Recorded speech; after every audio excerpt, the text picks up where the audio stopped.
नमस्कार दोस्तों, आज की कहानी।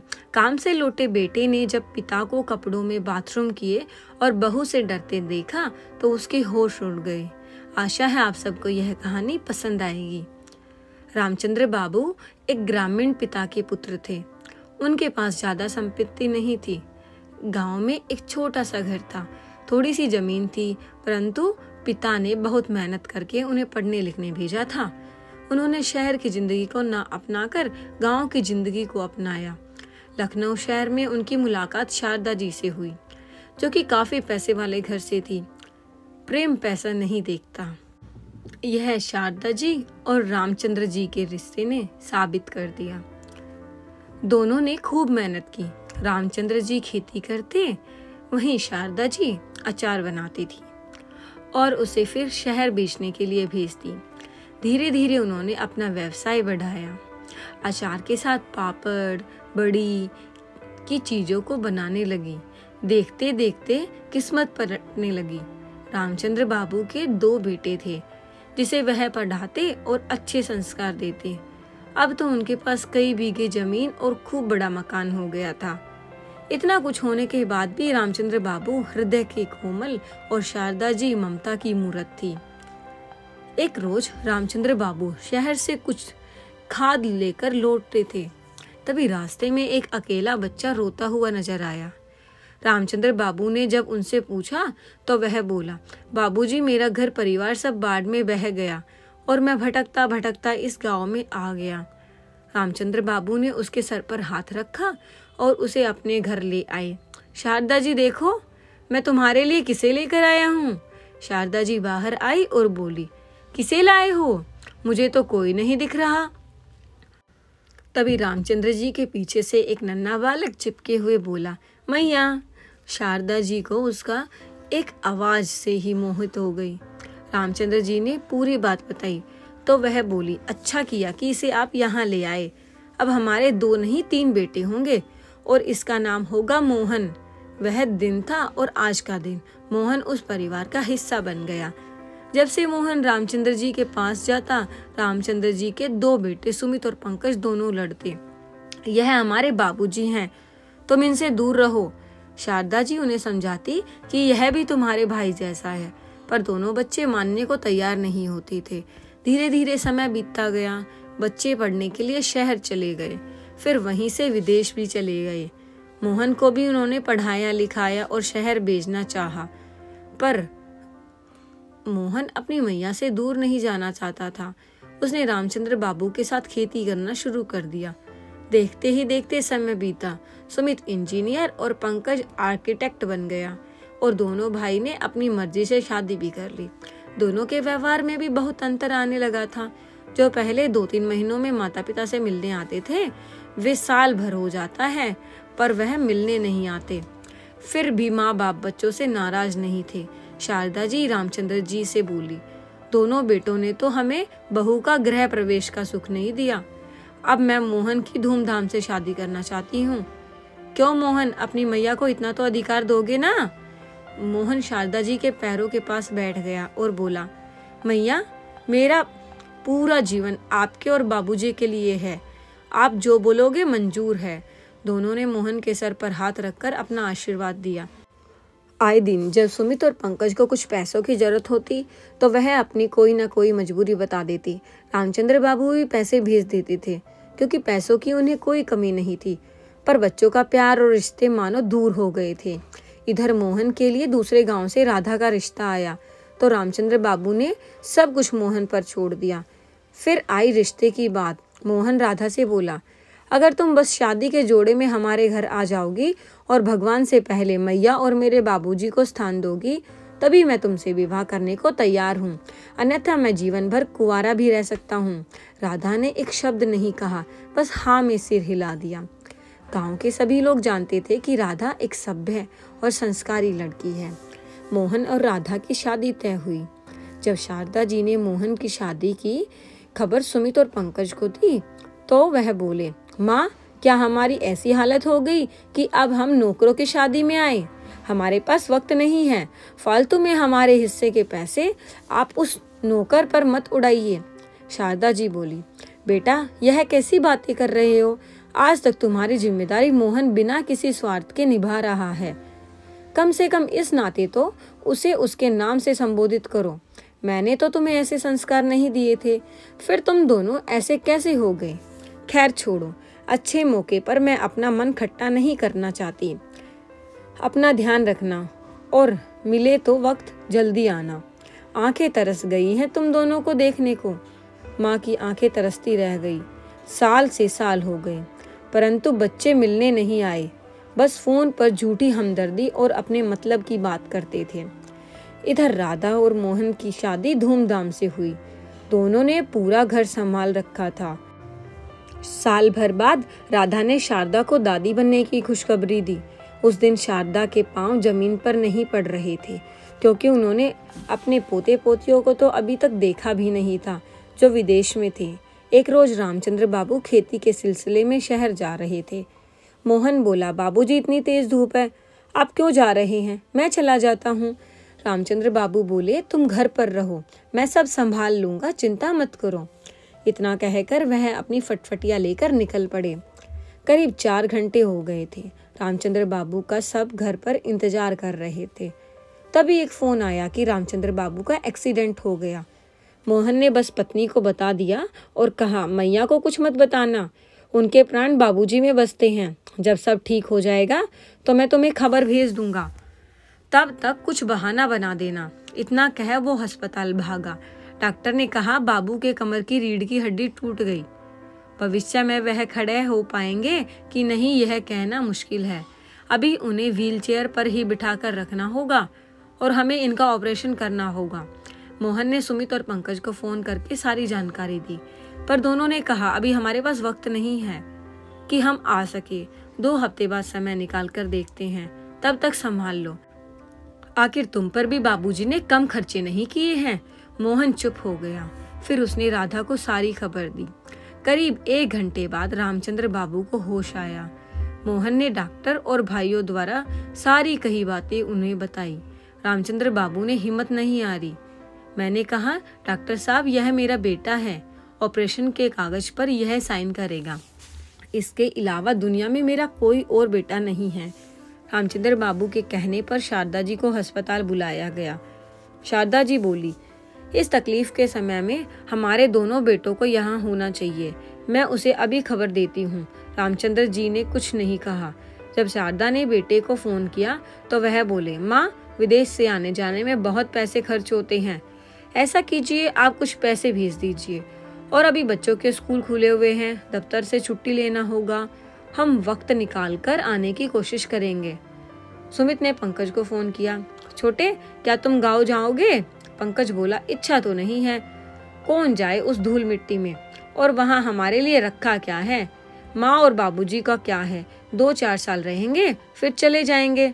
सुमित बोला, तुम्हारी भाभी कह रही थी कहीं मोहन और उसकी पत्नी माँ बाबूजी को बहका कर हमारी सारी संपत्ति अपने नाम ना लिखवा ले, तो हमें जाकर यह पैसे का मामला खत्म करना होगा। एक बार अपने नाम पर सब करवा लें, फिर जिसे जीना है जिए, जिसे मरना है मरे। इतना कहकर दोनों भाई हंसने लगे। दोनों ने प्रोग्राम बनाया। करीब 2 महीने बाद रामचंद्र बाबू अस्पताल से घर आ गए। रामचंद्र बाबू के बाद सारे कारोबारी हो या गांव के लोग, सब मोहन को ही जानते थे। मोहन ने सब कुछ संभाल रखा था। सुबह सवेरे उठकर रामचंद्र बाबू के रोजमर्रा के काम करवाता, फिर अपना कोई काम करता। एक रोज किसी बड़े कारोबारी से मिलने के लिए मोहन को शहर जाना था। मोहन ने सुमित से कहा, भैया, मुझे कल शहर जाना है, आप बाबूजी के रोजमर्रा के काम समय पर करवा दीजिएगा, वरना उन्हें तकलीफ हो जाएगी। सुमित उसे धक्का देते हुए बोला, चल हट, हम क्या उनका पखाना पेशाब करवाएंगे? हमारी हैसियत ऐसी भी नहीं है। और जहाँ तक कारोबारी से मिलने की बात है, उसे बोल घर आकर हमसे मिलेगा। शारदा जी को बेटे की कही बातों पर यकीन नहीं हो रहा था। फिर भी उन्होंने कहा, तुम जाओ, तुम्हारे दोनों भैया तुम्हारे बाबूजी को अच्छे से ख्याल रखेंगे, भरोसा रखो। पंकज कुछ बोलता उससे पहले ही शारदा जी ने उसे रोक दिया। जब मोहन चला गया तो पंकज बोला, माँ, बाबूजी और आप में इसे कुछ ज्यादा ही सिर पर चढ़ा रखा है। और एक इसकी बीवी को देखो आराम फरमा रही है, छोटे मोटे काम कर रहे हैं। नौकरों की जगह अलग होती है। यह बात आप लोग अभी तक सीखे नहीं हैं। शारदा जी ने बेटों की बात को ज्यादा तवज्जो नहीं दिया। इधर इस हालत में भी राधा घर का सारा काम कर रही थी और वक्त मिलते ही शारदा जी उसे दूध और फल देकर कमरे में आराम करने को कहती। रात में जब मोहन अपने कमरे में चला गया तो दोनों भाई माता पिता के पास आ गए। उन्हें थोड़ा पुचकारा, फिर बोले, बाबूजी, यहाँ क्या रखा है? मैं तो कहता हूँ यहाँ की सभी चीजों को बेच देते हैं और हमारे साथ चलिए। वैसे भी वहाँ बच्चों को देखने के लिए हमें आया रखनी पड़ती है, कितने पैसे इसमें खर्च होते हैं। अब दादा दादी रहेंगे तो आया। बोले, बेटा, क्या तुम्हारी माँ और उस आया में कोई फर्क नहीं है? हमने पराये को भी अपना बना लिया और तुम अपने होकर पराये हो गए। सुमित बोला, बाबूजी, क्या आप भी पंकज की बातों में आ गए? उसके कहने का वह मतलब नहीं है। अरे, हमारे पैसों पर यहाँ मोहन और उसका परिवार बढ़ता और पलता जा रहा है। क्या आपके पैसों पर आपके पोतों का कोई अधिकार नहीं है? खैर, छोड़िए इन बातों को, जरा इन कागजों पर साइन तो कर दीजिए। शारदा जी बोली, बेटा, तुम अपने बाबूजी की हालत देख रहे हो। अब उनके सोने का समय हो गया है और यह कैसे कागज पर साइन करवा रहे हो? पंकज माँ को बहलाकर वहां से ले गया। सुमित पिता को बोला, बाबूजी, मैं नया कारोबार शुरू करना चाहता हूँ, जिसके लिए कुछ पैसों की जरूरत है। क्या आप अपने बेटे को निराश करोगे? रामचंद्र बाबू बोले, ठीक है बेटा, कागज यहीं रख दो, मैं साइन कर दूंगा। सुमित खुश होकर वहां से चला गया। शारदा जी कमरे में आई तो बोली, मुझे अपने बच्चों पर शक नहीं करना चाहिए, पर उनकी मंशा मुझे ठीक नहीं लग रही है। कहीं आपकी लाचारी का वह फायदा उठाकर रिश्तों की गरिमा न भूल जाएं। रामचंद्र बाबू बोले, शारदा जी, वह मुझे छल सकता है पर वक्त को नहीं। सबके किए का लेखा जोखा यही होता है। तुम बस उस बंसी बजैया पर भरोसा रखो और सब उस पर छोड़ दो। अब तुम भी सो जाओ। अगली सुबह तड़के 4 बजे मोहन एक बार रामचंद्र बाबू के कमरे में गया तो दोनों सो रहे थे। मोहन राधा को बोला, माँ और बाबूजी के साथ अपना भी ध्यान रखना, मैं जल्दी आ जाऊंगा। इतना कहकर वह चला गया। 1 घंटे बाद रामचंद्र बाबू के जागने का समय हो गया था। शारदा जी पंकज को कहने लगी। पंकज नानुकुर करके मुंह घुमाकर सो गया। फिर उन्होंने सुमित को कहा। वह बोला, ठीक है, मैं जाता हूँ। शारदा जी बोली, मैं स्नान करने जा रही हूँ, फिर उधर से मंदिर चली जाऊंगी। तुम बाबूजी को सोच करवाकर हाथ पैर धुलवा देना। इतना कहकर वह चली गई। सुमित पिता के कमरे में गया और नाक बंद करके बोला, बाबूजी, आप डायपर क्यों नहीं पहन कर रखते? और मुझे तो इस कमरे में उल्टी आ रही है, मैं यह सब नहीं कर सकता। थोड़ी देर रुक जाइए, मोहन आता होगा। रामचंद्र बाबू आवाज लगाते रहे, लेकिन कोई सुनने वाला नहीं था। अचानक राधा के कानों में उनकी आवाज गई। वह धीरे धीरे वहां आई और आकर देखा रामचंद्र बाबू गीले बिस्तर पर लेटे हुए आंखों से आंसू बहा रहे थे। राधा उनके आंसू पोंछते हुए बोली, चलिए बाबूजी, मैं आपको शौचालय ले चलती हूँ। रामचंद्र बाबू बोले, नहीं नहीं बहू, मुझे अपनी ही नजरों में मत गिराओ। ईश्वर मुझे उठा क्यों नहीं लेता? क्या यही दिन देखने थे? राधा बोली, क्यों बाबूजी, जब आपने अपने बेटे बहू में फर्क नहीं किया तो जिम्मेदारी निभाने में मैं क्यों फर्क करूं? राधा ने बहुत मुश्किल से उन्हें कमरे से बाहर कमबोर्ड पर बिठाया और जल्दी से उनका बिस्तर बदला। थोड़ी देर में शारदा जी भी आ गई। जैसे ही राधा उन्हें कंधे का सहारा देकर बिस्तर पर बिठा रही थी, शारदा जी भागकर उनके हाथों को संभालते हुए बोली, बहू संभल कर, कहीं तुम्हें कुछ न हो जाए। रामचंद्र बाबू की आंखें भीगी हुई थी। राधा ने अपने आंचल से उनके आंसुओं को पूछा और बोली, बाबूजी, इतना मत सोचिए। माता पिता बच्चों के रोजमर्रा के काम कर सकते हैं, पर क्या आपकी बहू बेटी बनकर आपका काम नहीं कर सकती? इतना कहकर वह सफाई करने लगी। रामचंद्र बाबू के बिना कही ही शारदा जी सब समझ गई। वह आंगन में गई और जोर से चिल्लाई, सुमित, पंकज, कमरे से बाहर निकलो। माँ की पहली बार ऐसी दमदार आवाज सुनकर दोनों हड़बड़ाकर बाहर निकले। माँ ने दोनों हाथों से दोनों को 2 जड़ दिए और बोली, जिसके लिए तुम लोग लड़ते थे, आज उन्हीं से तुम्हें बदबू और घुटन हो रही है। वह गर्भवती औरत होकर तुम्हारे पिता को स्वच्छ करवा रही है। तुम दोनों बेटे होकर खर्राटे भरे रहे हो। अरे तुम्हारे जैसी औलाद से तो मैं बे औलाद रहती। दोनों राधा को घूर रहे थे। शारदा जी ने फिर एक एक तमाचा जड़ दिया और बोली, उससे क्या घूर रहे हो? खबरदार जो मेरी बहू की तरफ नजर उठाकर देखा। तुम दोनों इस पवित्र घर में रहने लायक ही नहीं हो। अपना सामान समेटो और निकल जाओ मेरे मंदिर जैसे इस घर से। सुमित बोला, हाँ, तो हम कौन सा यहाँ रहने के लिए आए हैं? मैं अभी बाबूजी से वह कागज लेकर आता हूँ।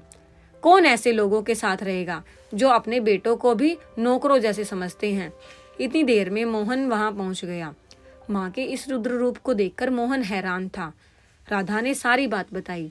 शारदा जी ने सुमित का हाथ पकड़ा और खींचते हुए बोली, खबरदार जो अपनी बुरी नीयत लेकर मेरे देवता समान पति के पास गए। मैं शारदा पति रामचंद्र वर्मा धरती अंबर को ईश्वर मानते हुए तुम दोनों को अपनी चल अचल संपत्ति से बेदखल करती हूँ। ना तो तुम्हारे परिवार का इस संपत्ति पर कभी कोई हक था, ना रहेगा। मोहन बोला, माँ रुक जाइए, ऐसा अनर्थ मत कीजिए। शारदा जी ने उसे इशारे से रोका। मैया, मैं इस रूप को देखकर मोहन भी ठिठक गया। मोहन, इन दोनों अजनबियों का सामान अभी की अभी बांधो और दरवाजे के बाहर फेंको। यह मेरा हुक्म है। मोहन ने ना चाहते हुए भी दोनों भाइयों का सामान लेकर बाहर रख दिया।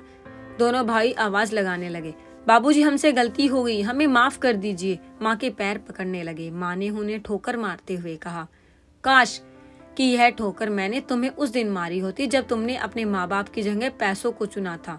तुम दोनों के लिए हमने कभी गर्मी और धूप की परवाह नहीं की, जिसका तुम लोगों ने यह सिला दिया। निकल जाओ मेरे घर से। इतना कहते हुए उन्होंने दरवाजा बंद कर दिया। रोती हुई शारदा जी अपने पति के पास जाकर उनका हाथ पकड़कर बोली, मुझे माफ कर दीजिए जो मैंने ऐसे पत्थर दिल बेटों को जन्म दिया। रामचंद्र बाबू बोले, शारदा जी क्यों खुद को दोष दे रही हो? तुम्हारी ममता तो पराये को भी अपना बना लेती है। मुझे तुम पर गर्व है, तुमने सही फैसला लिया है। अरे जो बच्चे हमारे लिए लड़ते थे अब उन्हें हमारे साथ घुटन होती है। दोनों एक दूसरे को सांत्वना देने लगे। अगले दिन रामचंद्र बाबू के संदेश से शहर से एक वकील आया। रामचंद्र बाबू ने अपनी पूरी संपत्ति मोहन और राधा के नाम कर दी और उसमें यह भी लिखवाया कि आगे चलकर कभी भी उनके बेटे या उनके बच्चे संपत्ति के हकदार नहीं होंगे। जब मोहन ने इसकी वजह पूछी तो रामचंद्र जी बोले, जो फर्ज निभाते हैं अधिकार भी वही पाते हैं। वह दिन था और आज का दिन। यह खबर बेटों तक भी पहुंच गई। उनकी पत्नियों को जब पता चला कि इनके पास अब कोई संपत्ति नहीं है तब वह रोज कलेश करती और अपने पतियों के साथ वह नौकरों जैसा व्यवहार करने लगे। मित्रों, ऐसा क्या बदल जाता है जो बच्चे बचपन में अपने माँ बाप के लिए लड़ते झगड़ते हैं, बुढ़ापे में वह उनसे दूर भागते हैं। जो माँ बाप अपनी भूख प्यास को भी नहीं देखते, उन्हीं माँ बाप के साथ बच्चों को घुटन महसूस होती है। क्या यही कलयुग है? तब तो संसार का अंत निकट है। धन्यवाद दोस्तों। अगर आपको हमारी वीडियो पसंद आई तो वीडियो को लाइक कीजिए और हमारे चैनल को सब्सक्राइब कीजिए।